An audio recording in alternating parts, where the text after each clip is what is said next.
बिस्मिल्लाहिर्रहमानिर्रहीम अस्सलामु अलैकुम वरहमतुल्लाहि वबरकातुहू। अल्हम्दुलिल्लाह आज के इस लेसन में हम इंशाअल्लाह ताला बकिया के हरूफ की जॉइनिंग सीखेंगे। सबसे पहले जो अब हम लेटर सीखेंगे वो है बा और दाल। दाल की मैंने आपको मुफरदात में एक शेप करवाई थी, एक और शेप है जो इस लेटर में मैं आपको करवा रही हूँ इस जॉइनिंग वाले लेसन में। इसमें ये होगा कि ये बिल्कुल गोलाई के साथ जो है वो लॉन्ग रा की तरह ही शेप होगी, लेकिन थोड़ी सी उससे डिफरेंट होगी। अब बा का ये जो पार्ट है ये तकरीबन क्वार्टर नुक्ते के बराबर होगा और इसी हिस्से का गैप जो है वो हाफ नुक्ते के बराबर होगा। और यहाँ पर जो बा की ये शेप है ये तकरीबन 1.5 नुक्ते के इक्वल होगी, ठीक है। इसके अलावा अगर हम यहाँ पर एक स्ट्रेट लाइन हॉरिजॉन्टली ड्रा करें तो ये तकरीबन गैप जो है वो 3 नुकात के बराबर बनता है। अब बा और दाल की आप ये शेप भी बना सकते हो जॉइनिंग में, और दूसरी वाली दाल भी आप बना सकते हो जो मैंने आपको मुफरिदात में करवाई थी। अब है बा और रा।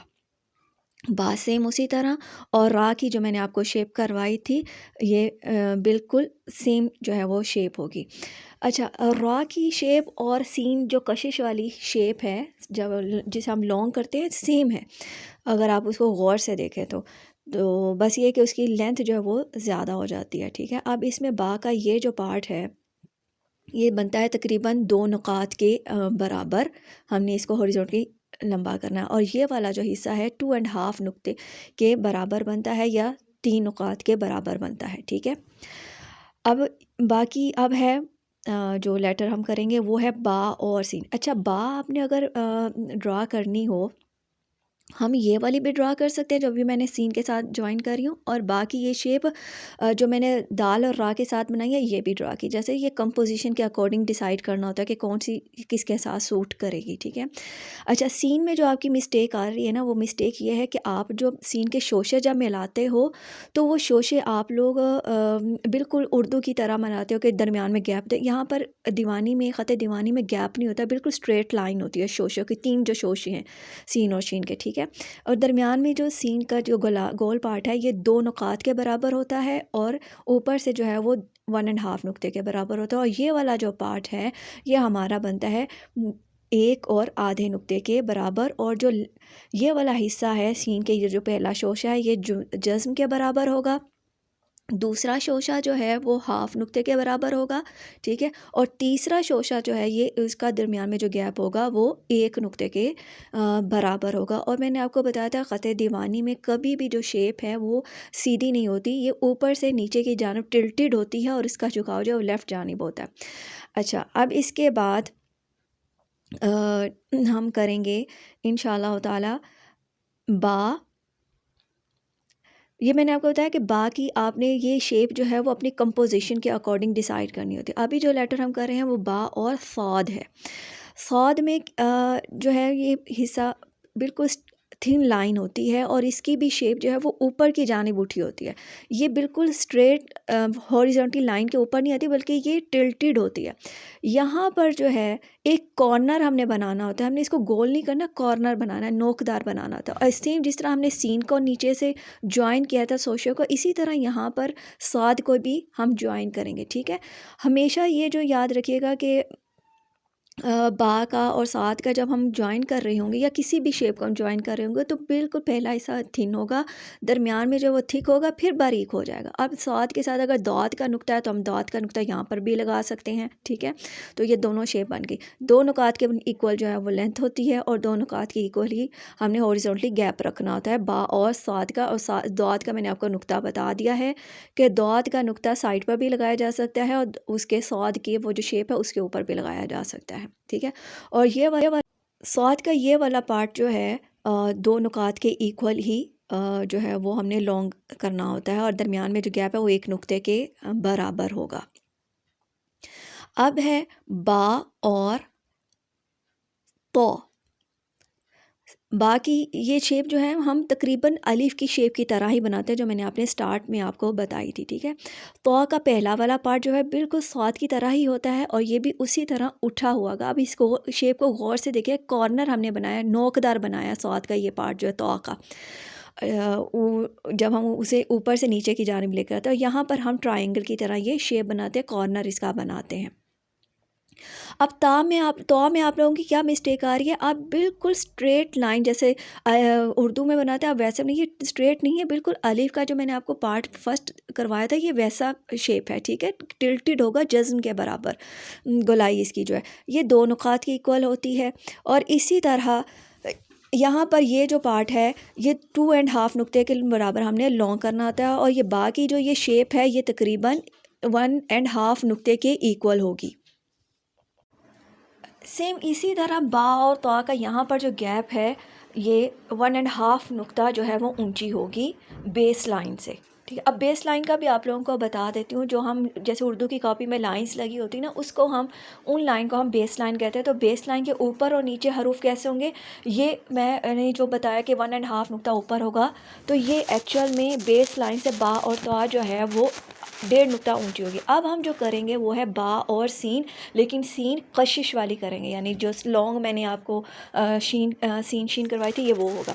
इसमें आपकी मिस्टेक क्या थी, आप बिल्कुल जो है वो एक ही तरह से कलम को घुमाते हुए लेकर आए। यहाँ पर गौर कीजिएगा कि सीन का पहले वाला हिस्सा जो है वो थिन है, फिर सेंटर में आके जो है वो थिक हो जाता है पूरे कलम के बराबर, फिर उसके बाद जो है वो ऊपर की जानब थिन होना शुरू हो जाता है। ये है सीन कशिश की शेप।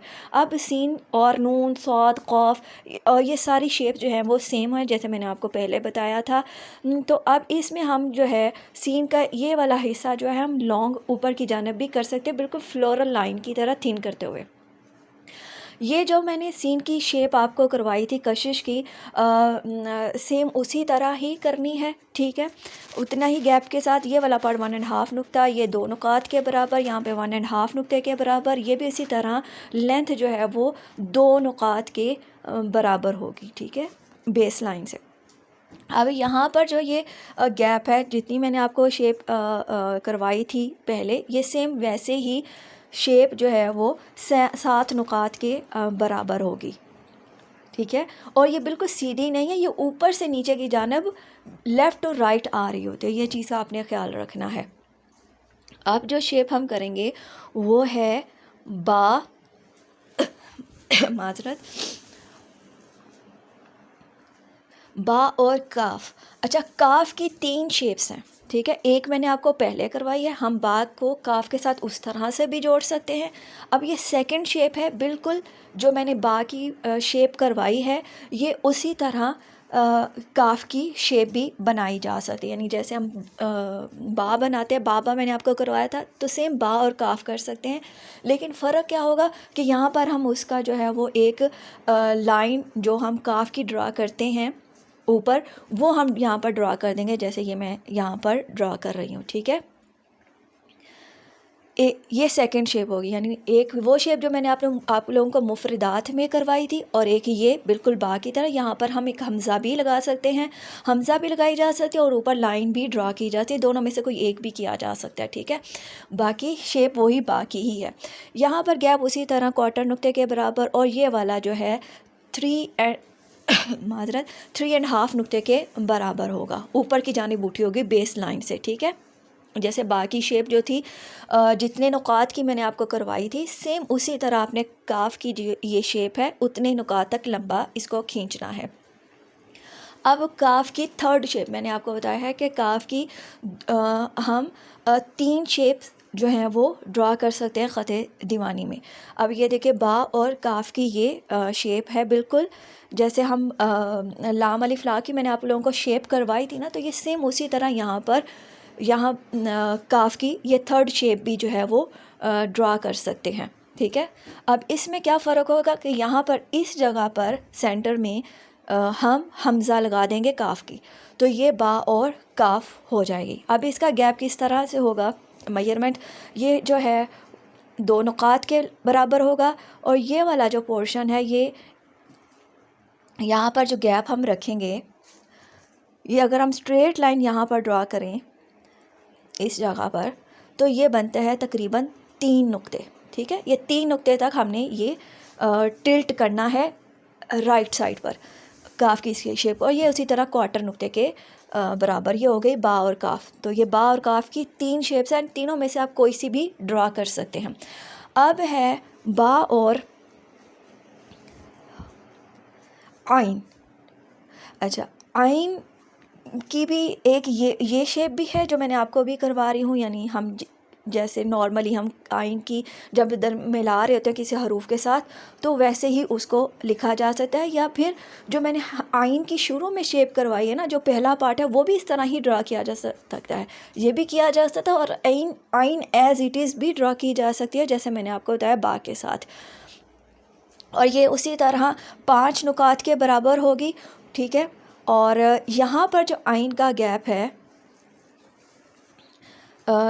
इस जगह पर ये तकरीबन 1.5 नुक्ते के बराबर होगा, और बा का उसी तरह 1.5 नुक्ता, ठीक है, ये गैप जो है। और इस जगह पर जो गैप हम रखेंगे वो तकरीबन 1/2 नुक्ते के बराबर होगा। ये 1/2 नुक्ते से ज़्यादा भी कर सकते हैं, 1 नुक्ता भी कर सकते हैं, और 1/2 नुक्ता भी कर सकते हैं। और ये वाला हिस्सा जो है आइन का, वह 1.5 नुक्ता के बराबर हमने इसको जो है वो करना है फोल्ड। अब इसी तरह अगला जो है वो है बा और वाव। वाव का जो लोअर पार्ट ना बिल्कुल रॉ की शेप है। अगर आपकी रॉ की शेप अच्छे हो जाए तो रॉ की शेप के साथ ही आप वाव भी ड्रा कर सकते हो, और सीन कशिश जो है वो भी ड्रा कर सकते हो, ठीक है, उसका जो पहला पार्ट है। और यहाँ पर जो गैप है ये तकरीबन 1/4 नुक्ते के बराबर है, और ये वाला जो है 2 नुकात के बराबर हमने ट्राइंगल वाला पार्ट रखना है। और ये 3 नुक्ता ऊंची होती है बेस लाइन से। बेस लाइन का अब आपको कॉन्सेप्ट क्लियर हो गया होगा कि कौन सा हिस्सा हरूफ जो है वो बेस लाइन से ऊपर होता है, कौन सा जो है वो बेस लाइन से नीचे होता है। लेसन्स की आपको अच्छे से समझ आ रही होगी, तो वीडियो को लाइक और कमेंट और शेयर करना मत भूलिए।